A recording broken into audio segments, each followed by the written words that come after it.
Hi guys, James at Rampant Lion Reviews again for you today with another beer review. For this one, we are going to do something a little bit different and a little bit special, and I sincerely hope that you guys enjoy this video. So yeah, today is the 14th of June 2021, and later on the Scotland national team are going to play their first game at Euro 2021 against the Czech Republic. It's our first appearance at a major tournament in 23 years, far too long in my opinion, but we've got a good manager this time. We've got some exciting young players, so all we can hope for is that we go out there, play some good football, score a couple of goals, put in a few good performances, and just see how it goes. That's all I'm hoping for in this tournament, and I'm looking forward to seeing what Steve Clarke has in store for us. Very good manager, I think.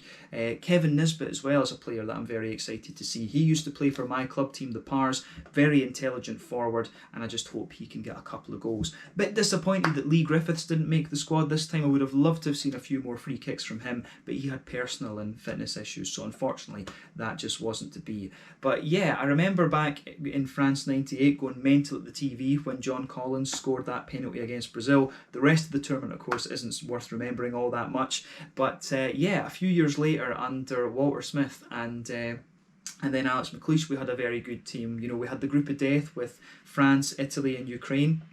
We really should have qualified out of that. We beat France twice. We beat Ukraine at home. We kind of got cheated by Italy, I remember, at Hampden. They got that free kick that they dived for, and then Luca Toni scored the header.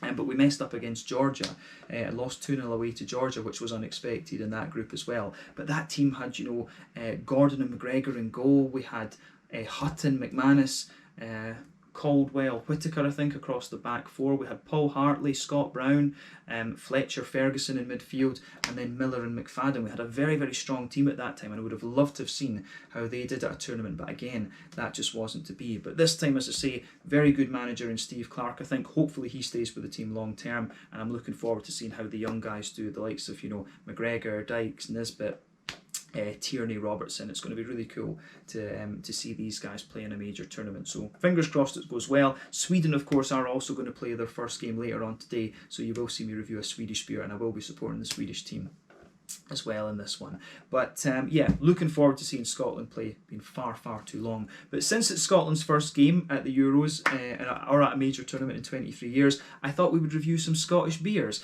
So this review is going to be a slightly different format. We've got two beers this time, and it's actually recommended that you can try these separately and blend them, and it's the first time we've done a video like this since we did the Yin and Yang from Evil Twin Brewing back in about 2014, if I remember rightly. So yeah, this is going to be quite interesting actually. So these beers come from Fierce Beer in Dyce, which is to the northwest of Aberdeen in the northeast of Scotland, a city that's very dear to me, of course, because I studied chemistry there for 4.5 years. And that was great. I really enjoyed that. And Fierce Beer were just kind of getting started around the time that I left actually. So yeah, always cool to review some beers from these guys, but I think this will be my 9th or 10th review that I've done involving this brewery, come to think of it. But these two beers are brewed in collaboration with the New Zealand Beer Collective, who are a company that import and distribute New Zealand craft beers around the UK, and I think they should be quite interesting because these beers are also done in collaboration with two companies that have connections to New Zealand as well. So they're both called the Big Night In. This one here is part 1. So this one comes in at 9.5% ABV, and they're dubbing this one an Imperial Donut Pale Ale.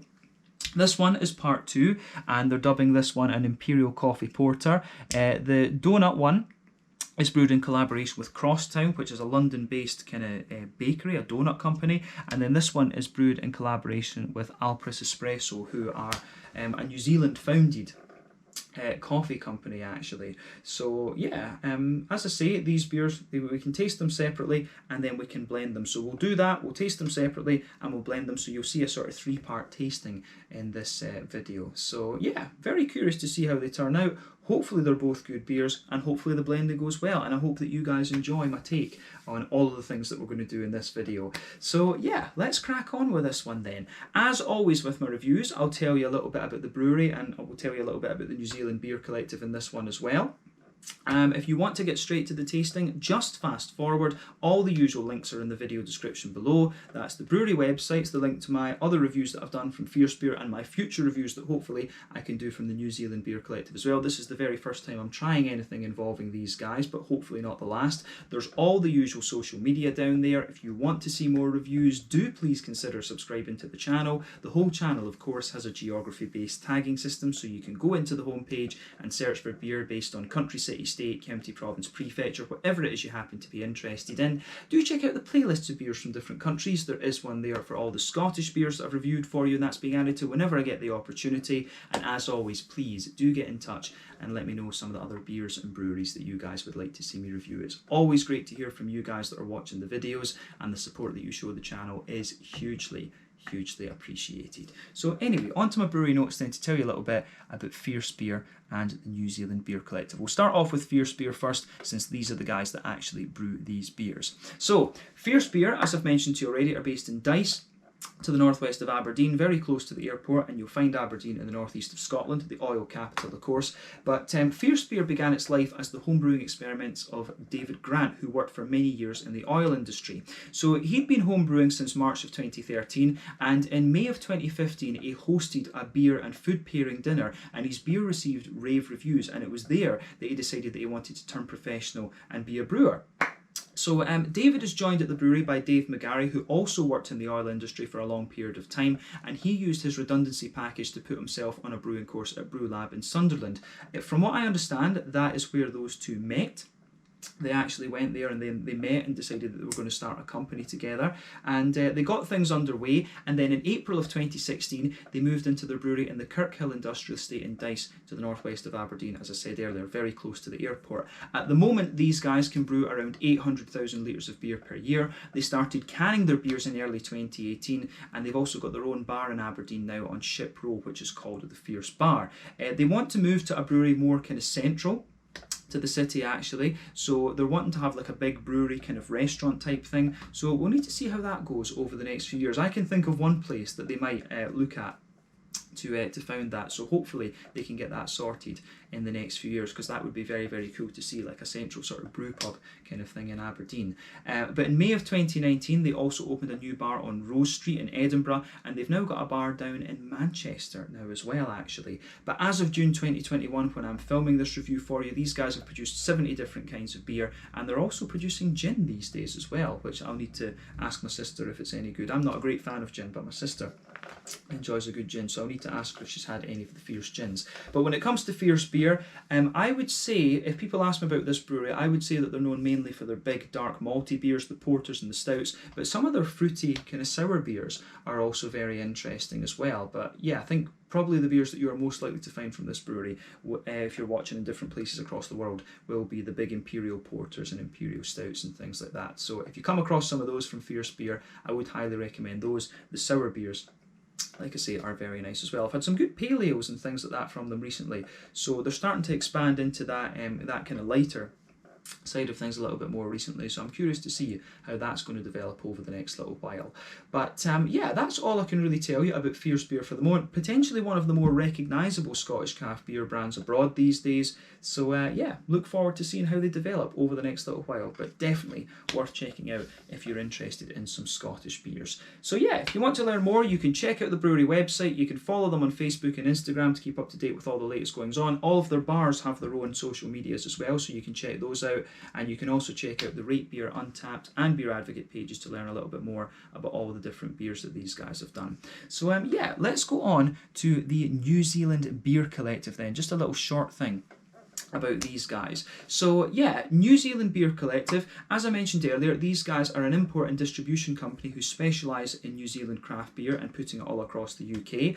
But the company is the successor of a company that was known as the New Zealand Craft Beer Coalition, and this one was founded, the new company was founded back in 2016, but the coalition was founded back in about 2014. So the coalition was originally a team of 5 breweries: Yeasty Boys, 2 Atara, 8 Wired, Renaissance and 3 Boys, and they decided to pool their resources to increase their exports to the UK. And the main man behind running the New Zealand Beer Collective apparently is Todd Nicholson, who is originally from New Zealand but has spent many years in London. He's got a background in business development, and he's worked for various companies such as ANZ Bank, BT, Transport for London and First Group. But over the years, more and more breweries have joined the New Zealand Beer Collective to get their beers over to Europe, and the company's begun working with different partners on the continent as well to export their beers to Denmark, Germany and a few other places. So yeah, pretty interesting company. I think they struggled a little bit with Brexit, because of all the new regulations and things like that in sending beer over to the European continent. But yeah, they seem to be doing pretty well actually, and I have seen a couple of things involving the New Zealand Beer Collective coming out over the last little while. But yeah, hopefully I can try a few more beers that these guys have been involved in over the next little while. As you'll know if you've watched the channel for any length of time, I'm a massive fan of New Zealand beers. I first encountered them when I was actually in New Zealand back in about 2015, and that was you know, it was really cool to be down there and to try some of the beers. So I really want to get back over there and visit Wellington and you know, film some out and about videos and just review some more of the New Zealand beers at some stage. But yeah, definitely cool to have a New Zealand distribution company, a New Zealand craft beer distribution company that I can access fairly easily in Scotland. So hopefully we can do more beers from these guys at some point in the future. But that's all I can really tell you about them for the moment. If you want to learn more, you can check out the brewery website, you can follow them on Facebook and Instagram, and they do actually have their own Untappd page as well that you can check out and see all the different beers that these guys have been involved in. But yeah, that is it for your history section of this video. So we'll pause the recording there and then we'll get set up to do the first tasting. So catch you guys in just a second. Alright then guys, let's get cracking with our first tasting then. So something that I didn't mention earlier, both of these beers were released as part of the Tillfällig sortiment through Systembolaget here in Sweden on the 8th of June 2021. They both cost 65 Swedish kronor, so that's €6.50, just shy of £6 sterling, and I guess somewhere in the region of $7.50 American, just so that those of you watching across the world have a little bit of a price reference. But yeah, big night in part one. As we mentioned earlier, this one comes in at 9.6% ABV. It is an Imperial Pale Ale, if we can call it that. They're calling it an Imperial Donut Pale Ale. And yeah, this one I think should be really interesting. I've never had like a pastry sort of pale ale type beer before. But yeah, this is brewed in collaboration with Crosstown. So a little bit about both of these beers as well. Both of them were brewed to celebrate the New Zealand Beer Month of 2021, and this one is brewed to replicate the flavours of a Crosstown Tongan Hilala vanilla bean sourdough donut. So Crosstown was founded back in 2014 as a market stall company by Peter Gordon, who's a New Zealand-born, London-based pastry chef, along with Andrew Wells, Jan Pung Tin, and William and Catherine Miller. So yeah, these guys apparently are quite well known and quite well respected for coffee and donuts in London. I've certainly never heard of them before this beer, but yeah, hopefully this one turns out to be really interesting actually. But yeah, it tells you a little bit on the side here as well. Celebrating New Zealand Beer Month 2021, this Imperial Donut Ale has been brewed to replicate the flavours of a Crosstown Tongan Hilala vanilla bean sourdough donut, soft, smooth and vanilla.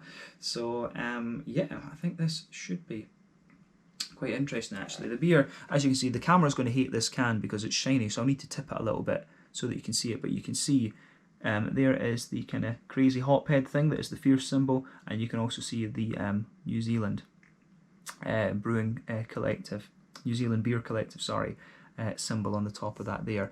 But yeah, 440ml can, this one, 9.6% ABV. So let's get this guy out and we'll get on with the tasting then. Very curious to see what this beer has in store for us. So let's go for it. I'm only going to pour a little bit in this one. I'm going to pour maybe about 200 mils or so, because then that leaves a lot of beer for playing around with the blending. These are 440ml cans, of course, so we'll just do about half for the moment. So yeah, that's the 200ml mark on the glass there. So let me just line this up so that my OCD is happy. But yeah, this should be quite interesting. So yeah, as you can see, This does look quite interesting. So in terms, before the head disappears, you can see that when I've poured about half of the beer, it's poured with a half finger of a frothy, I would say kind of creamy fawn coloured head. I think that's fair to say, like a nice creamy fawn coloured head. And you can see the colour of this one is a very deep, very rich amber colour actually. So yeah, it looks very nice. It almost looks like a kind of West Coast IPA actually. But yeah, remember that when it comes to the colour of your beer, it depends on 1, the type of malts that you use. Those usually determine the magnitude of the colour of your beer. 2, the length of your wort boil. The longer you boil the wort, the more the sugars caramelise, thus you get a darker colour of beer. For an IPA or a pale ale, usually your boil is somewhere between 60 and 90 minutes. But then any adjuncts and barrel aging are also going to play a role in determining the colour of this one. I'm not sure that vanilla is going to affect the colour of this beer all that much, to be honest with you. I don't think that that's going to play too much of a role in determining the colour of this particular beer. But yeah, in terms of a kind of pale ale, an Imperial pale ale, this one looks very, very nice. A lovely kind of rich amber colour. It's got a bit of a natural haze to it, but yeah, I think it looks fairly straightforward. It does say on this one, I think it just says cereals containing gluten. So this one's got barley and wheat in it. It doesn't say anything about oats, right enough. But yeah, it certainly looks very, very nice, this one, and kind of what you would expect from an Imperial pale ale. So remember, when it comes to pale ales, pale ale, IPA, double IPA and barley wine, these beer styles are all related through their kind of hop to malt ratio. Pale ale is the baby brother, if you like, and then IPA is. So you know IPA kind of the ratios change as you're going to kind of go up the scale. But when this is an Imperial pale ale, I'm guessing that what they're doing is maintaining the ratio of hop to malt that you would normally find in a pale ale. You know, basically less hops, if you like, and you get more hops as you go up the kind of scale, and you get more malt as well. But yeah, I'm guessing what they're doing is they're just using an Imperial malt quantity and then keeping a sort of fairly low amount of hops in this beer. But yeah, nothing particularly surprising about it in terms of its appearance. Let's take a closer look at the aroma and just see how we get on. Yeah, pastry, you know, this smells like one of these pastry kind of beers all the way. I'm not sure how I'll feel about a pastry kind of pale ale, if you like. I know there's a few of these about, but it's not a style that I've tried too many of. I've had some pastry stouts, and I like those to a degree, but I do like the old school Imperial stouts as well, you know, the proper all-grain ones rather than these ones that are kind of blasted with adjuncts and things. But yeah, this one's quite interesting. I mean, straight away with this beer, you can smell that kind of pastry beer base to it. You can smell the sort of sugar donut type thing. Sounds a bit of a cliche to use that as a descriptor, but it really does smell like that. It smells like a kind of jam donut dough ring. Yeah, I don't really get, you know, I don't really get so much of the sourdough thing out of it. I've had sourdough bread a few times and I quite like it, but it's not something that I kind of go out of my way to. It's not something that I go out of my way to eat almost, if you like. But yeah, it's definitely kind of interesting in that sense. As I say, you've got this big sort of doughy, donutty type thing in this one. You can smell it's got a little bit of a kind of sugary, like an icing sugary sort of sweetness to it in there as well. You can definitely smell a wee bit of brown sugar coming out of this too. So there's a bit of a kind of sweet caramel to it. There's a wee bit of a McVitie's digestive biscuity sort of thing as well, and you get a good little bit of that kind of Werther's Original, you know, that sort of butter candy, butterscotchy type thing coming out of this beer too. You can definitely smell that in the malty side of the beer. But yeah, it's got a lovely it's got a lovely big kind of smoothness. It's got a lovely big sort of smoothness to it, if you like. So yeah, the kind of fruity, the sort of smooth side of things in this beer, the lovely smoothness you get with the malt base is quite interesting. I think this might well be my first pastry kind of pale ale that I'm reviewing for you on the channel. I couldn't tell you 100%, but yeah, I think it's quite an interesting one for sure. But yeah, other than that, I don't think there's too much else to say about the malty side of the beer. I think that kind of covers it fairly well. You get, as I say, you get the vanilla coming out of this one as well, though. You can smell the vanilla mixing in with all those kind of donut-y qualities that I've just talked about. There's maybe one or two woody undertones to it as well, but I think that just about covers it. On the hoppy side of things, yeah, I'd be curious to know what hop they've used in this one. I mean, Eureka would almost be a good candidate for it, come to think of it, because it's got that lovely kind of the fruitiness you get out of this is interesting, but we'll come to that later. But yeah, on the hoppy side of things, I think there's a little touch of earthiness to it. There's a nice big floral aromatic quality. It doesn't smell too bitter in a sense. It's got a nice brightness to it, I would say, and there's a good wee bit of a kind of citrusy, zesty type quality to this beer too. So I really like how that goes together in this one, definitely. Yeah, the aroma that comes out of this is very, very nice. So yeah, a bit of grassiness, as I say, a bit of floral character. I think the floral character kind of dominates on the green side of things, and there's just a wee bit of a smooth earthiness in behind that. On the fruity side of the beer then, you've got a lovely, it does smell a little bit kind of jammy in a sense, you know, like a sort of strawberry jam or something like this. So there's a wee bit of a strawberry raspberry kind of thing going on with this. You've got a slightly oily kind of figgy quality in there, and I do get a wee bit of a kind of juicy plum actually as well.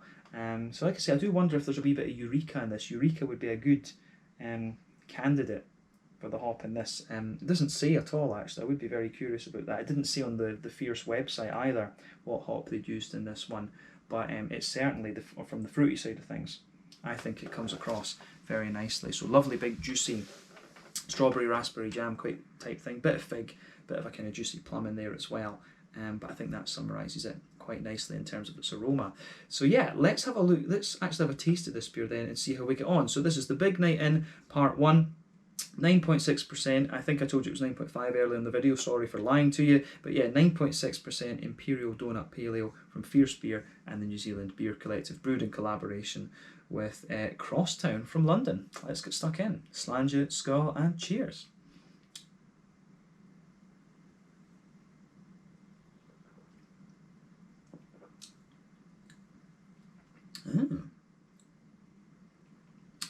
Now that's quite interesting. I've had, as I say, I've had one or two sort of paleo type beers, if you like, from Fierce before, and even the sours as well. When you think about some of those, what you always get with these lighter beers from Fierce is that they're very smooth and very drinkable. This beer, even though it's a big imperial thing, you still get that out of this one. It's just got that kind of almost trademark Fierce smoothness to it, which I do like. But yeah, this idea of a pastry, this idea of a kind of pastry Imperial Pale Ale is quite interesting. As I say, not something you're going to come across every day.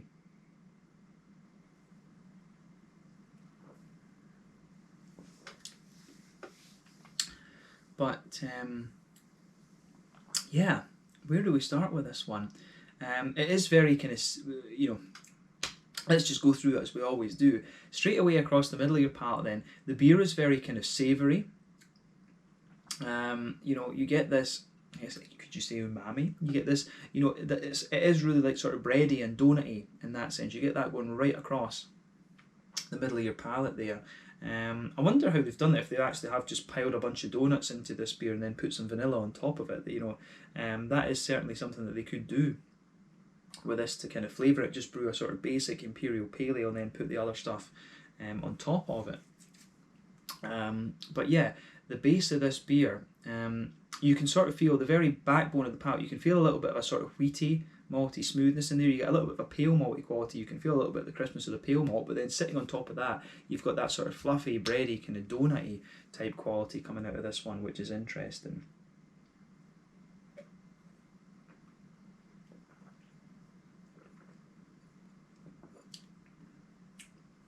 So yeah, the malt base in this one, as I say, it's very much like that. In the dead centre of your palate, you do get a few wee brown sugary sort of things. You get a sweet caramel sitting underneath that. You get a wee bit of that kind of Werther's Original sort of thing. So as I say, base layer, pale malt, then a bit of wheaty smoothness, then the big kind of donut thickness, then sitting on top of the donut, sweet caramel, and then a little bit of a kind of Werther's Original sort of butter candy type thing. There's one or two wee elements of biscuity quality as you push out towards the kind of edges of the palate. But then on the front half of that middle third of your tongue, that's where you get a lot of the vanilla note out of this one. The vanilla's got a nice kind of, the vanilla has a nice sort of kind of oiliness to it in a sense. So the vanilla kind of it sort of feels like it's embedded or infused throughout the whole donut kind of thing. But yeah, it's really interesting how that side of things goes together in this beer. So the malty side of this beer is very interesting.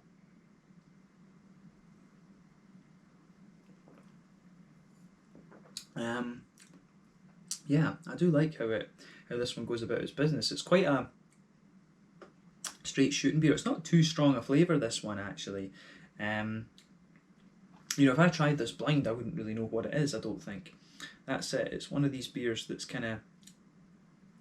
I think it's not the kind of craziest and most exciting beer that you're going to come across from Fierce. I mean, I get very excited about some of their dark beers and things like that. But this one is an interesting beer because it's the first time that I'm trying something from that, but it's not the biggest and boldest and craziest beer I think that you're going to find from Fierce, but it's certainly drinkable and it is quite nice. The other thing I'd say about it is that it doesn't really drink like a 9.6% beer, this one. It covers its alcohol pretty damn well, I have to say. So that's another interesting point to make about this one for sure. Yeah, I think that kind of covers everything we need to say about the middle third of your palate. If you go to the back, to the border region between middle third and back third of your tongue, again you get a bit of a kind of bready build up there, and then on the back third of your palate it feels a bit thicker because you know you've got that more airy yeasty type quality there. So when you start at the back your palate, you can feel the flavour condensing down a little bit. In the middle third of your palate it does still feel quite thick because it's that donutty type flavour out of this one, but yeah, it's kind of bready and donutty again and slightly more yeasty on that back third of your palate. But hoppy side of things then, quite similar to the Aroma, a nice kind of smooth earthiness in the back corners of the palate. As you move further forward it gets a little tiny bit herbal, then there's a little bit of floral aromaticity on the front corners of the palate. Round the front curve of the tongue it's a little bit lighter and more more kind of grassy in a sense. There's not really a zestiness to this one. The hops are more kind of smooth in this beer, to be honest with you, than anything else. But yeah, that covers the green side of things in this beer. But front third of your palate then, and the fruity part of the beer. So border region between front third and middle third of your palate, again you get a little bit of a bready build up. You can feel the kind of donutty things in there, and then the base of that front third of your palate, there's a nice kind of smooth breadiness to this one again, and then the nice juicy fruity esters just sit on top of that. So yeah,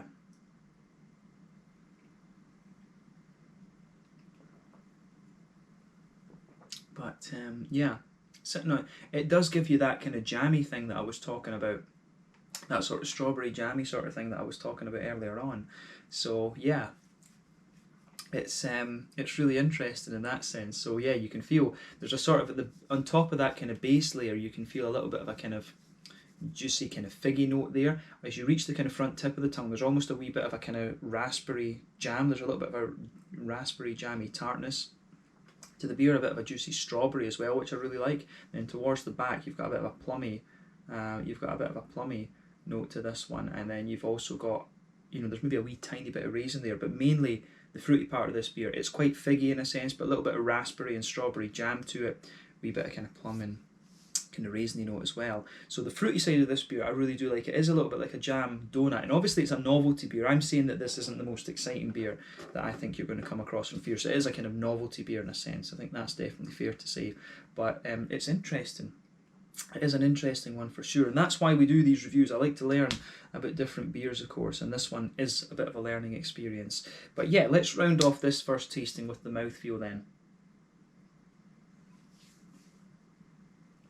So it's pushing towards top end to mid-bodied for me. The carbonation is very smooth. It's got a little bit of an oily slickness to it, which I can appreciate, definitely.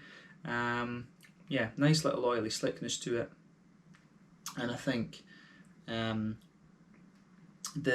would say that overall, the malty side of things with this beer, it's quite smooth rather than anything else. It's not overly sweet. It is kind of smooth, and you would expect this from a sort of pastry type beer, if you can call it that.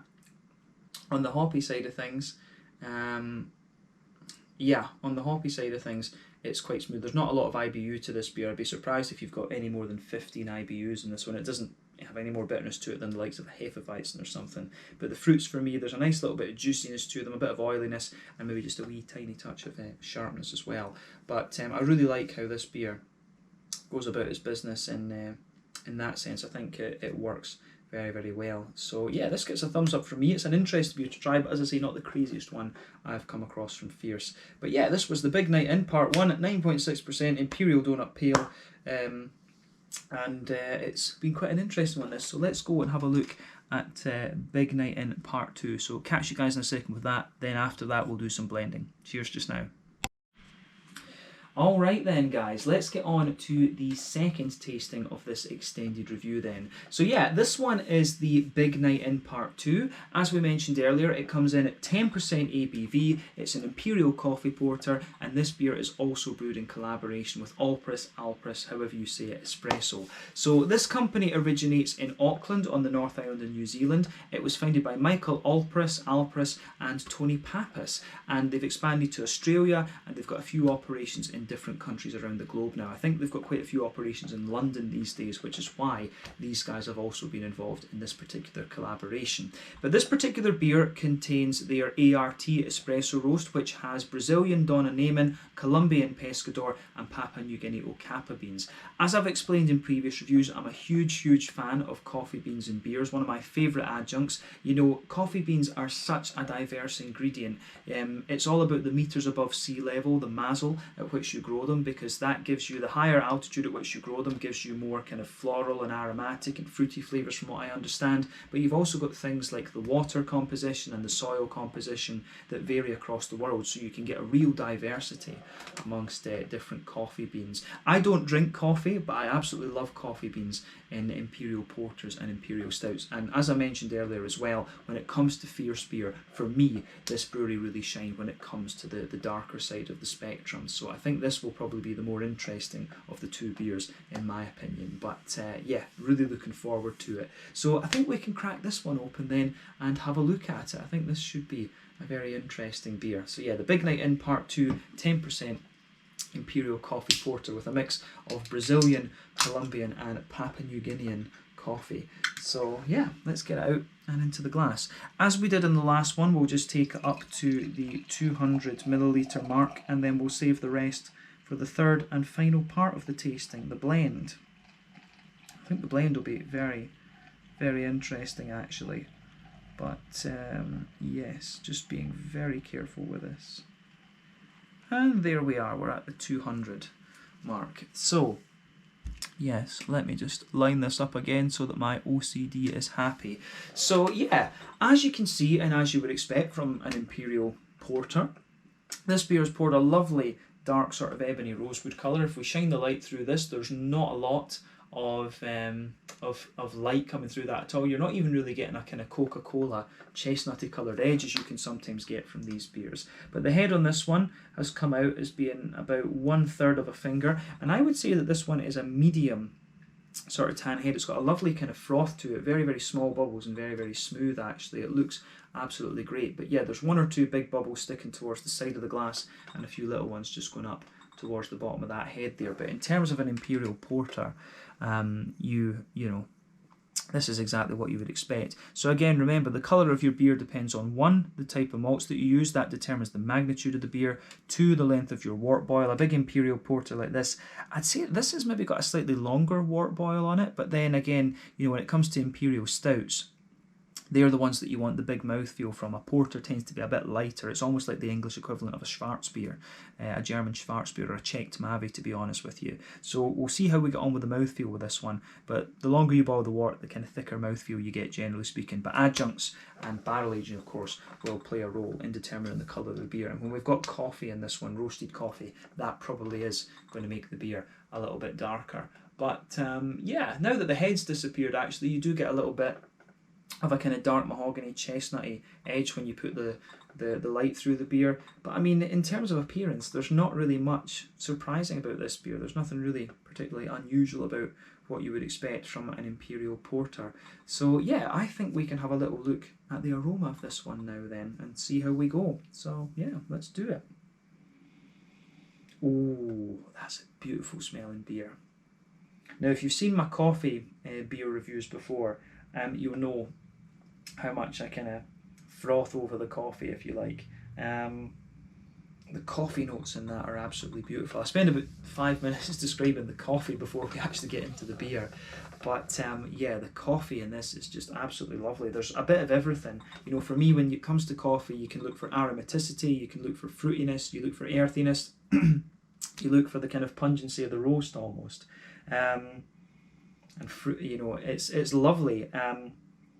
This beer, the coffee in this one is really interesting. It's got a lovely smooth roast just forming the backbone of it. So it's got a lovely smoothness to it. You've got just the right amount of earthiness in there as well. And I would say that it's quite a bright earthiness. Definitely, you've got a lovely kind of smooth and bright earthiness to this beer. There's definitely some aromaticity to it, which I think is great. I really love the aromaticity that you get out of the coffee bean in this. And then, that's a beautiful coffee. I really should get into drinking coffee, but I think with the amount, the beer tastings that I do, probably not such a good idea. Plus also the insomnia it's not a good idea to drink coffee when you suffer from insomnia like I do. But yeah, the floral notes you get off this beer out of the coffee in this one are just absolutely lovely. I really like how that goes together. So it's got a lovely bright floral aromaticity to it, but at the same time it gives you a bit of depth. But you've got a really nice balance in this one on the coffee bean between a red fruit. You've got like a lovely oily kind of blackcurranty type thing, blackcurranty raisiny note, but on top of that you get a more kind of citrusy element to it as well. And this is all the coffee bean. We're only talking about the coffee bean at the moment. But the coffee bean just adds such a depth to this beer. It's beautiful. So I'm going to say to Allpress Espresso, however you pronounce their name, they must have some pretty damn good coffee, because this is a lovely smelling one. This, in my experience, the Brazilian coffees tend to be the really bright ones. And this is just going from what I know from the beers. The Brazilian ones tend to be the really bright ones, whereas the sort of Asian ones, the Indonesian, New Guinean coffees, they tend to be a little bit kind of more smoother and earthy, if you like. The Colombian ones, they tend to be quite aromatic, I think, as well, in my experience. But I don't know. Some of you might be coffee experts. Let me know in the comment section below what you know about these. But that's been my experience. The South American coffees tend to be very aromatic, whereas the Asian ones tend to be smooth. Some of the African coffees I've had tend to be quite fruity, actually. But yeah, the coffee bean aroma that you get out of this is absolutely lovely. But let's focus on the beer part of things rather than just the adjunct. But yeah, there's a lovely smoothness to this beer. So you definitely get like a really thick kind of brown bready kind of note to this one, but there's a lot of chocolate mixed in with that. It's definitely a bready kind of chocolatey element you get out of this, and it's quite a high cocoa chocolate as well. We're talking at least 80% cocoa that you get out of this. So yeah, a lovely 80% cocoa chocolate out of this one, which I think is it's absolutely lovely. That's forming the backbone of the beer, but definitely a bit of a well-fired, kind of toasty, bread crusty sort of thing. Some smooth, high cocoa chocolate sitting on top of that, and definitely a nice big thick kind of bready element to the beer. So I really like how this one, I really like how this beer goes about its business on the malty side of things. And as I said, this is where Fierce Beer really shine. There's definitely some nutty undertones in there, absolutely some kind of woody elements too, maybe even a little touch of a kind of leathery quality, but the coffee bean absolutely kind of dominates in this one. But when it's a porter, the other thing you have to remember with this as well, the porter isn't as kind of heavy in things as a stout is, so the malty notes should take a little bit more of a kind of back step, if you like, from the adjunct in a porter. Whereas in the stout you'd expect it to be a little bit more kind of balanced. You'd more like, in a way, I guess you could say, the adjunct in a porter, you would expect it to take the lead a little bit more, whereas in a stout I would say you'd expect it to add more kind of depth to the beer, if that makes sense. Let me know about your opinions on that in the comment section below as well. But the backbone of this beer is really nice. It's almost got a wee bit of that kind of tobacco type smell to it as well. Like if you smell a bag of that rolled tobacco that you get. I've never smoked a cigarette in my life, but quite a few of my friends roll the tobacco. But I love the smell of the rolling tobacco. It's got a beautiful aroma to it. But you definitely get a wee bit of that in this one. It's got leatheriness, it's got woodiness, nuttiness, and a wee bit of that kind of tobacco type quality to it as well. But yeah, really nice aroma to this beer overall on the malty kind of side of things. On the hoppy part of the beer, there's a wee bit of hoppy character to it. You can definitely pick out some earthiness in this one. There's a bit of floral character in there, a bit of kind of grassiness and things, a wee bit of zestiness to the grassy quality as well. But big, oily, fruity notes, for sure. Some raisins, some plum in there. And I would also say there's a wee bit of a yeah, there's some raisin, there's some plum, and there's also some really nice, how would you say, like a little bit of a blackcurranty blackberry sort of thing. This beer, the more you smell of it, it starts to get a little bit of that kind of chocolate brownie vibe about it as well.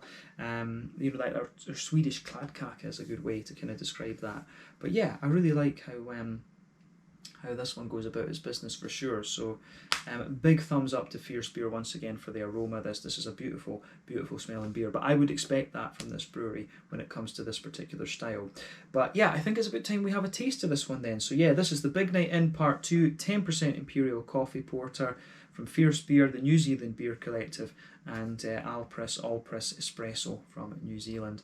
So yeah, let's get stuck into this one. Slàinte, skål, and cheers.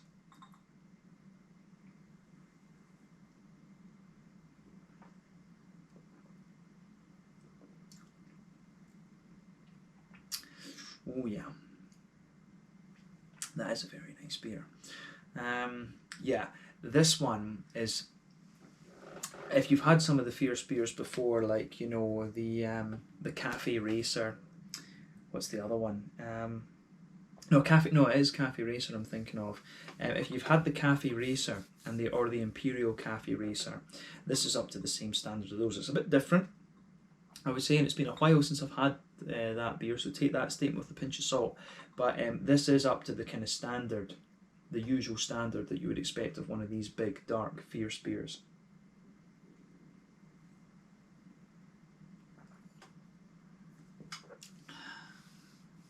But yeah, this one is absolutely lovely. So big thumbs up to all involved with this one. First impression is it's a lovely big, just smooth Imperial Porter. This is exactly what you would expect. But let's try and break down the flavour profile of this beer then. So straight away, the backbone of this beer has a lovely toasty, bread crusty note to it. You can feel that just sitting on top, or just sitting on the base of the beer. On top of that, you get a nice little bit of smoothness, and I was wondering if this one contained oats actually, because it is that smooth. But it says no, it's just barley and wheat, so barley malt, wheat malt in this one. In that way, I guess in a way that makes sense, but sitting on top of that toasty, well-fired bread crusty sort of thing, and I would hasten to add that isn't too dry. It is actually fairly smooth, but sitting on top of that, you've got a lovely smooth kind of bready quality there, a little bit of a kind of brown bready sort of thing coming out of it.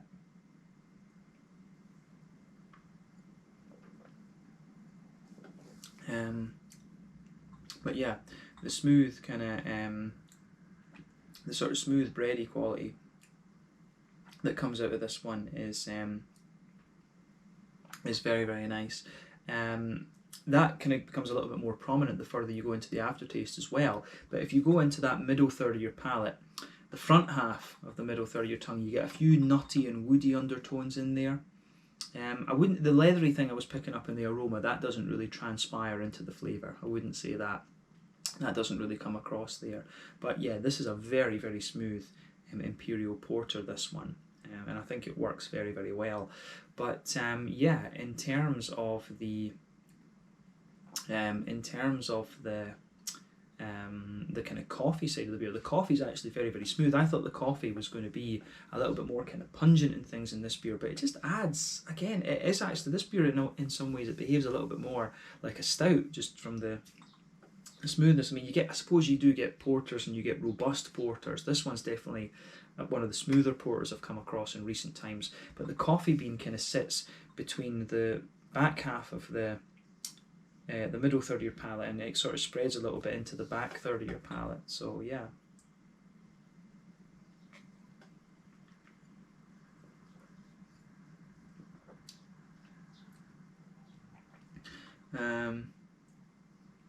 So yeah, the coffee in this though, it is lovely. It comes across, again, a lot of the things that you pick up out of the coffee bean and the aroma transpire into the flavour here. So you can feel the nice smoothness, that slightly fibrous thing of the coffee bean. You can feel that in the back half of this, the middle third of your palate there, and it just sits there.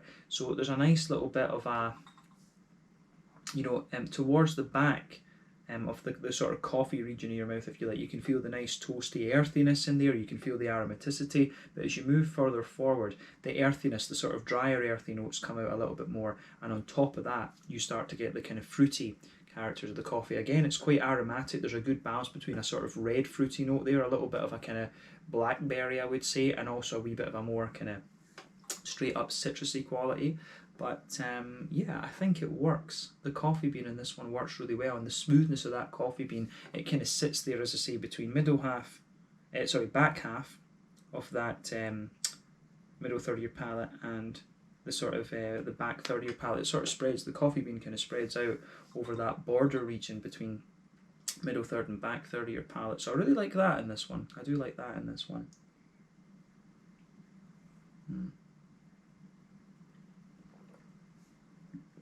But yeah, the way that everything goes together in this beer, I think the way that everything goes together in this beer works out very, very nicely. It's one of these ones where it's not too kind of pungent in any one way. It just clicks together very, very nicely. But yeah, I think that describes the kind of middle of your palate really quite well. The chocolatey notes that you get in this one are really interesting too. I think the chocolate, in a way, it kind of almost sits on top of the coffee. It's like almost right in the middle of your palate, and you get that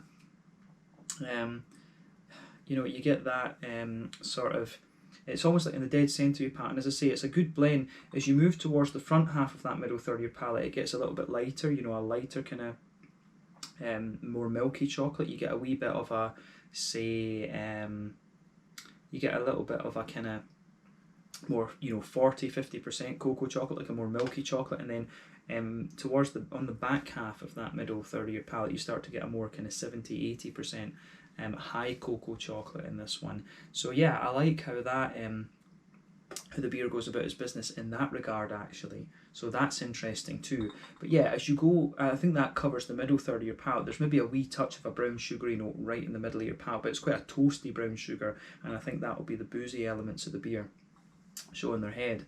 But yeah, when you go into the back third of your palate, it's sort of, again, you get the roasty, toasty, bread crusty note there, a bit of the, the smoother bready note, and then you get the yeasty quality sitting on top of that. So the beer, in this sense, from the back of your palate, it sort of condenses down a little bit, then you get the coffee bean and it condenses down gradually, and then the middle third of your palate is quite kind of squashed together in that sense. And again, that works very well in this one. But on the hoppy side of things, back corners of the palate, you've got a nice little bit of earthiness there for sure. The earthiness in this one's a little bit more pronounced, but as you move further forward, it gets a little bit herbal, and then as you reach the kind of front corners of the palate, you've got a nice little bit of floral aromaticity, and that kind of builds a good bridge with the floral aromaticity of the coffee bean that you've got in this one. And then round the front, round the front curve of the palate in this beer, you have a bit of a more grassy kind of citrusy zest kind of thing coming out of this one. The beer actually does have a fair wee bit of zest coming out of it, which I think is great.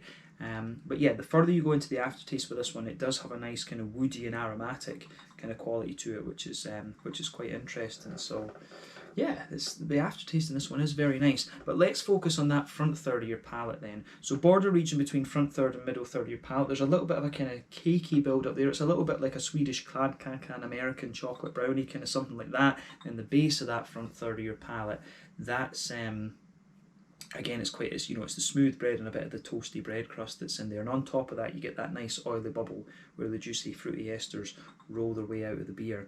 So yeah, it's interesting in that sense as well. But yeah, fruity side of the beer then.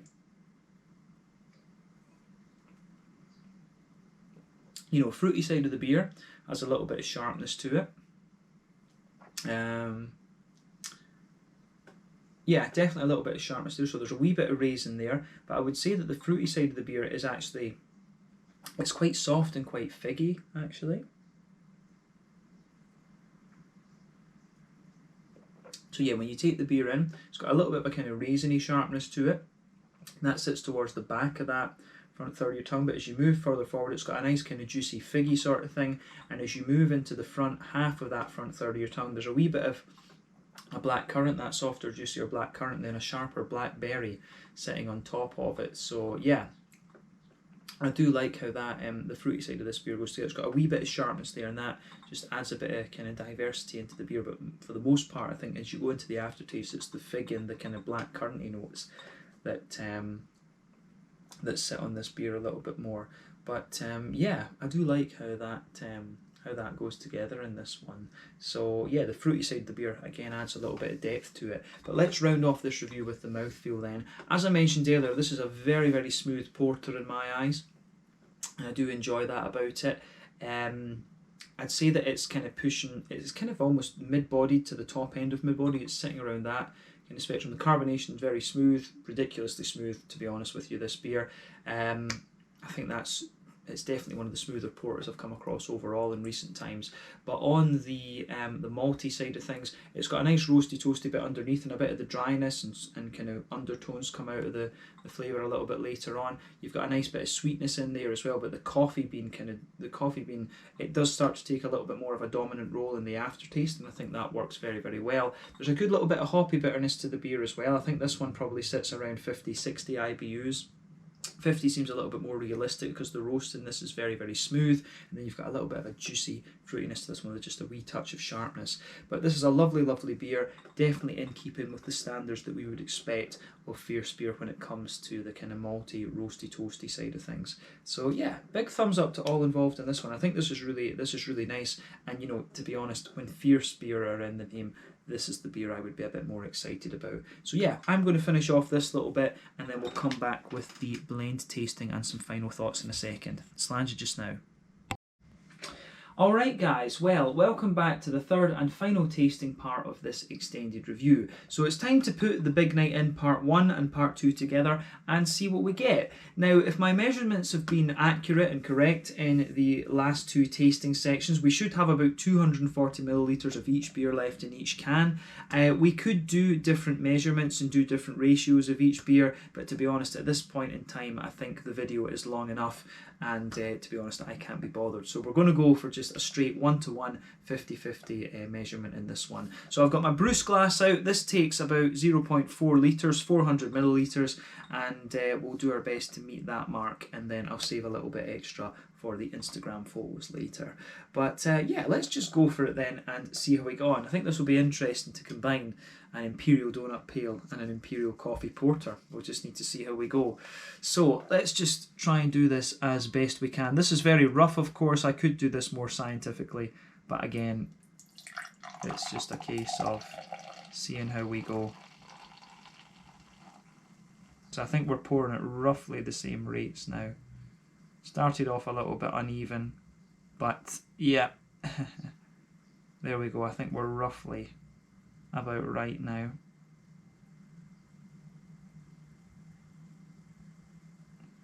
This is more difficult than I was expecting, but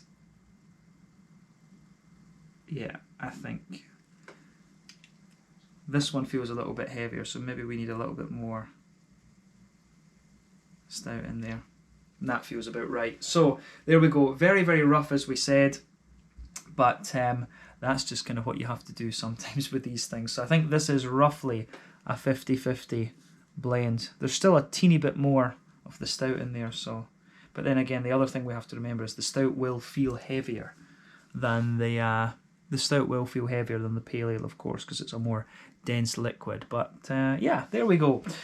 So kind of as you would expect. So we've got a little bit over the 0.4 litres thing, but it's not too far off, as you can see.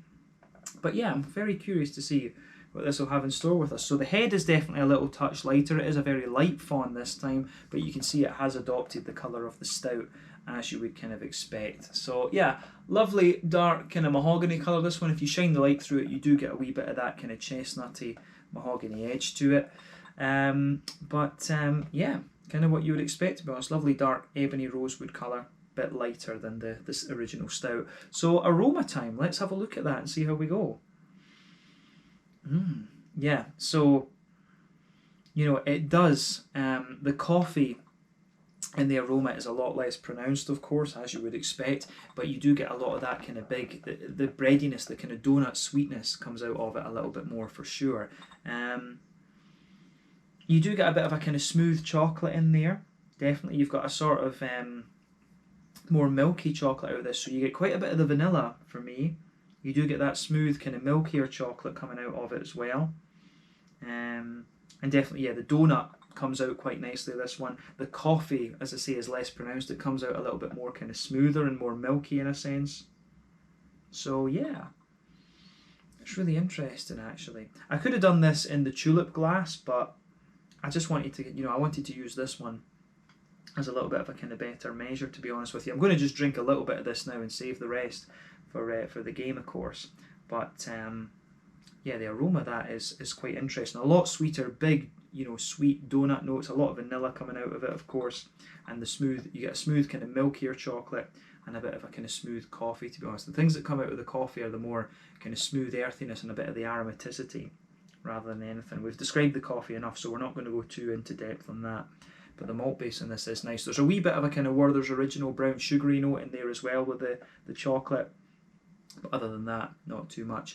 On the hoppy side of things, you get a bit of a smooth earthiness, a smooth herbal quality. You do get a wee bit of the grassiness as well, which is interesting.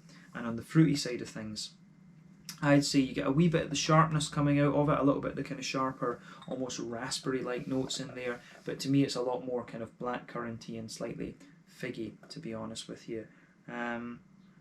So yeah, that's kind of interesting with this one. A few woody, as I say, and more drier notes coming out of this beer later on.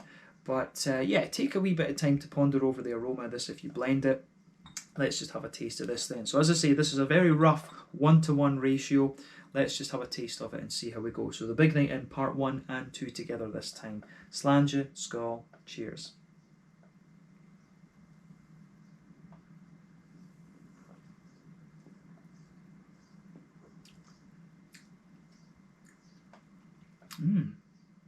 So yeah, blended together,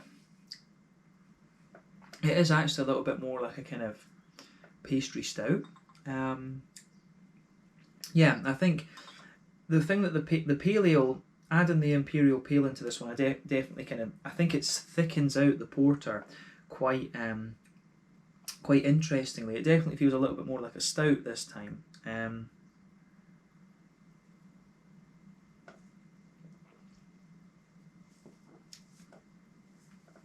But yeah, it is a nice beer, this one. I mean, this last kind of blend that we've done, it sort of reflects what the aroma gives you quite nicely.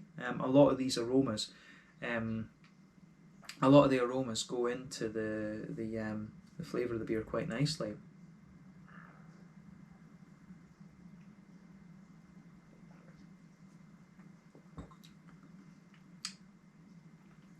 But yeah, it's as a blend, it's pretty nice actually. It's like a very kind of milky, kind of bready coffee, if you like.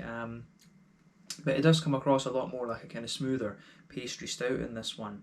But I like the blend. I do like the blend in this beer. So let's try and break this down for you a little bit more and describe what's going on.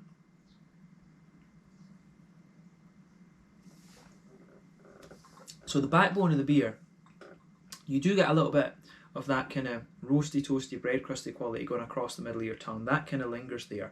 On top of that, though, you can definitely feel the kind of smooth, sort of wheaty, bready note coming out of this one, and that's going to be from both the porter and the pale ale in this one. But on top of that, you definitely get that thicker, sort of smooth, donutty type thing coming out of this one, which is very, very interesting. So I really like that about this beer. The way that the sweet kind of bready donutty type thing comes out of this is great.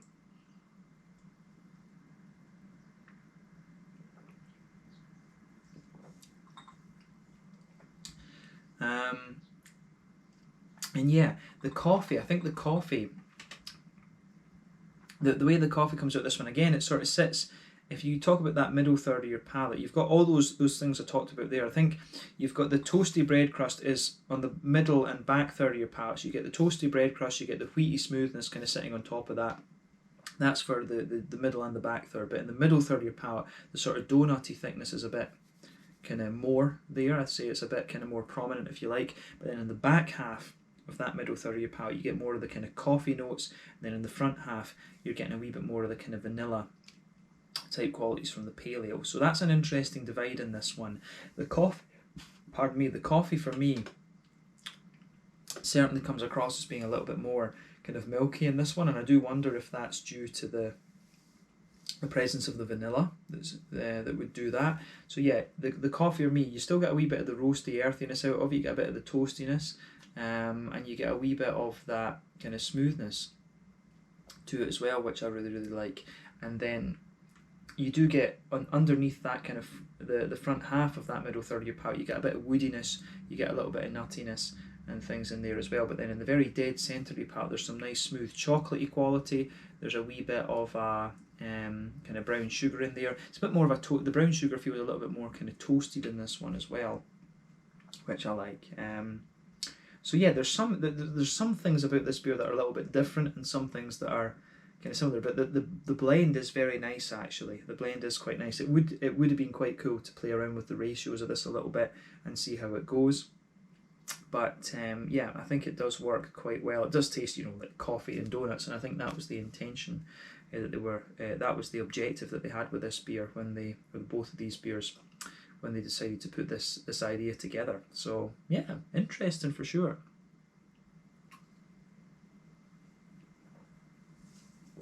But yeah, in the very dead centre of your palate, you do get a wee bit of a kind of caramelly note to it. There's a wee bit of the kind of Werther's original type flavour under that, and as you move out towards the edge of your palate, you can feel a bit more of a kind of toasty, brown sugary note coming out of the beer. So yeah, that's interesting. That's the middle third of your palate. The woody and nutty undertones are underneath the front half of that middle third of your palate too, which is kind of interesting. But yeah, so the back third of your palate then. On that border region between middle third and back third of your palate, again you get a little bit of a kind of bready build up out of the beer, which is interesting. And then you get you can feel the yeasty notes in this. So again, it feels a little bit smooth on that back third of your palate, then you get the yeasty notes. Then as you move further forward, you can feel that tallness of the yeast, and it's a little bit more airy. So as you move further forward, it condenses down again, and then as you go into the middle third of your palate, it is again a wee bit more kind of squashed together, which is quite interesting. But yeah, I do like how that goes together. It's almost like when you do the 50-50 blend, at least, it just turns it into a more kind of milky coffee note, and it makes the how would you say, the pale ale turns the coffee porter into a more kind of milky coffee porter, and likewise the pale ale, the coffee porter gives the pale ale a little bit more kind of toastiness, which is quite interesting. So I do like the balance that this beer has. In the back corners of the palate, there's definitely a wee bit of a smooth roasty earthiness there. As you move further forward, it's a little bit of a kind of herbal quality that's in there. Then as you move further forward towards the front corners of the palate, you get a little bit more floral aromaticity out of this one. I think that's going to come from both beers, to be honest with you. Round the front curve of the palate, it's got a little bit of grassiness in there and a wee bit of a citrusy zest. So yeah, I do like that actually.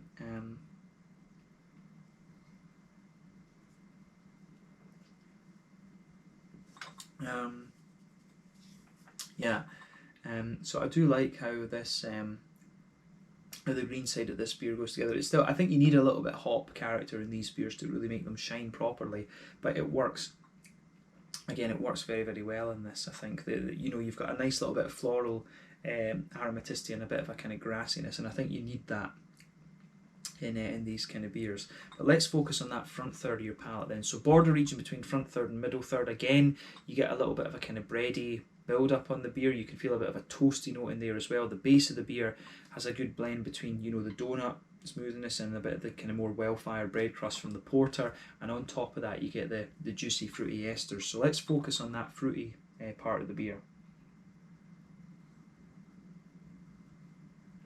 So when you take it in, definitely a wee bit of a raisiny note. I do get some kind of plummy qualities to it. At the back, on the back half of that front third of your palate, there's a wee touch of a kind of Cladkirk chocolate brownie type thing.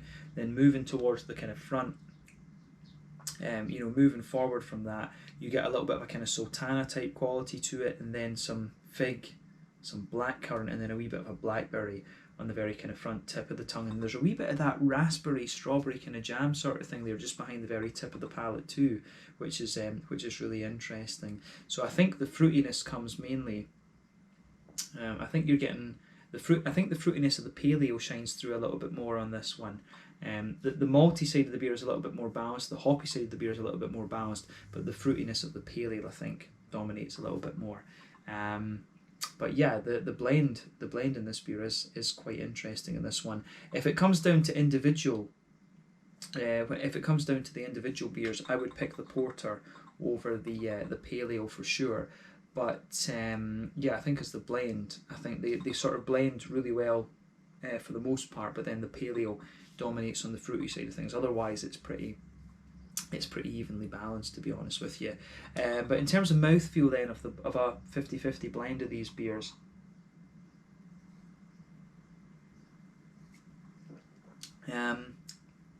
yeah, pushing towards the top end of mid-body, the carbonation is smooth, it's got quite a slick mouthfeel overall. In terms of IBUs, quite low, I think, about 20 at most. The malty side of the beer, there's a bit of dryness under there, but it's got a big kind of thick, smooth note to it. It's not got that oaty smoothness to it overall, but it has a sort, as I say, it's got a kind of thick, almost oat-like slickness to it in a sense. So there's a bit of toastiness in there, a bit of smoothness, and a wee bit of sweetness on the malt base. It's got a little bit of everything. The hoppy side of the beer gives you about 20 IBUs, and then the fruity side of things, there's a bit of a sharpness in there, but more of a kind of oily slickness overall when it comes to the fruity side of the beer. But the blend, really interesting. It comes across a little bit more like a pastry stout in a sense, I would say. But yeah, it's definitely worth getting both of these beers and playing around with them a little bit. I do wish that I had the kind of video time, if you like, to do a few more experiments with these. But yeah, I think what we've done in this video, I think is kind of satisfactory for me, and I can feel the beer going to my head a little bit with this. We've got a 9.6% and a 10%, so that's not surprising. But if it came to picking from the beers individually, I would go for the porter. But the porter is a little bit more what I would remember Fierce Beer for. If people ask me about Fierce Beer, I would always recommend their more malty things. But this is a solid enough beer, but not the craziest and the most exciting thing, and not the, well, I don't know if it's right to say not the best thing, not my favourite thing at least from Fierce Beer. They can do these beers well, but I think Fierce Beer shine best when it comes to the malty end of the spectrum. So yeah, make of that what you will. This beer was a little bit of it was intended as a sort of extended review, something a little bit different for Scotland going into the Euros, so I think we should round off the review there because I can really feel this going to my head. But I hope you've enjoyed this kind of extended video. It's been really interesting to film this one for you. We don't do too many beer blends, but yeah, this is a little bit of a special occasion. So thank you again for watching. Moan the Scotland in the Euros. I hope we put in a good performance. This has been the Big Night In Part 1, 9.6% in Imperial Donut Pale Ale, I guess we could say, and Part 2, an Imperial Coffee Porter from Fierce Beer, New Zealand Beer Collective, Crosstown, was it Crosstown? Yeah, Crosstown Bakery, and Allpress Espresso, two New Zealand connected companies, I guess we could say, operating in the UK. Thank you again for watching. Check out my social media. I'll put the links to everybody involved in this beer in the comment section below. I'm going to go in and enjoy the rest of this, or I might save it for the game, see how I feel. But yeah, I hope you've enjoyed this one, something a bit different for you, and I'll catch you guys in the next review. Slàinte, skål, cheers. Make sure you check out these beers, check out Fierce Beer, check out New Zealand Beer Collective, and check out Allpress Espresso, and pardon me, Crosstown Brewery as well. Moan the Scotland. See you guys in the next review. Slàinte, skål, and cheers.